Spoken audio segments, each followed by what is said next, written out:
Well, the crisis on America's southern border is about to turn into a major challenge for teachers in America's classrooms. Schools across the country bracing for as many as 50,000 illegal immigrant children set to start school just next week. Under federal law, all kids, regardless of whether they're here legally, are entitled to a free public education. But someone is paying for it.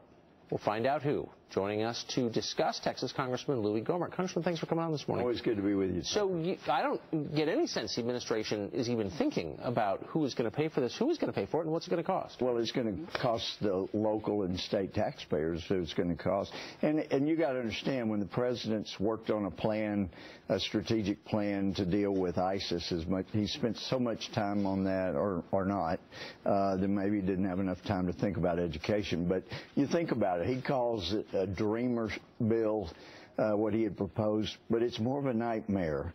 It's not fair to kids that come in and speak only Spanish, throw them in a classroom with English-speaking students. It's unfair to both the English-speaking and to the Spanish-speaking students. Right. It is not fair.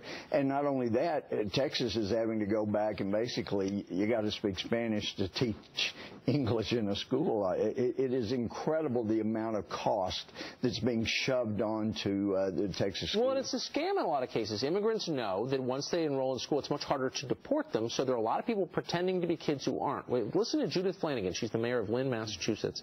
Her schools have been overwhelmed with illegal immigrants. In Massachusetts? In Massachusetts. Listen to this. One gentleman presented his papers to the school department, to the Parent Information Center, to enroll in school. He presented an arrest warrant with it, but because he couldn't read, he didn't realize he was presenting his own arrest warrant. So we called the local police, who in turn called ICE, who in turn declined to detain this gentleman, and we don't know where he went. So it's all a scam. Why does the administration refuse, in the face of evidence that is hurting kids, to enforce basic immigration law? Well, he's thinking only about the foreign students, not even fair to them, but it is a disaster for students, young kids trying to learn the most they can, and the teacher has to bring the education down to the lowest level, which means we're not educating our kids the way they should be, and it's costing tremendous amounts more.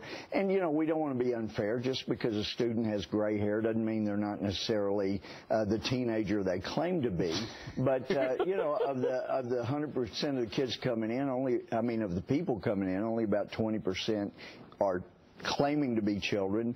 And about 80%. Is that true? Yeah, and only about 80% of the 20% who claim to be kids are claiming to be teenagers. So it is a disaster to these schools to have this many surging people coming in, students coming in. I say people because, come on, I mean, I've met them as they come across the border. They claim to be teenagers, and you go, man, most teenagers don't have a full beard like that. No, if you listen to the president, you get the feeling they're all orphaned 4-year-olds. No, only about 20% are children, and most of those, the vast majority of those, are teenagers.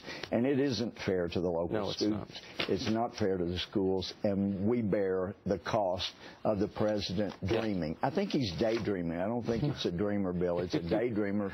He's daydreaming while he's playing golf. Congressman Louie Gohmert. The answer's on the 18th hole. That's where he's looking. Thanks for joining us. 2 minutes. We'll be back.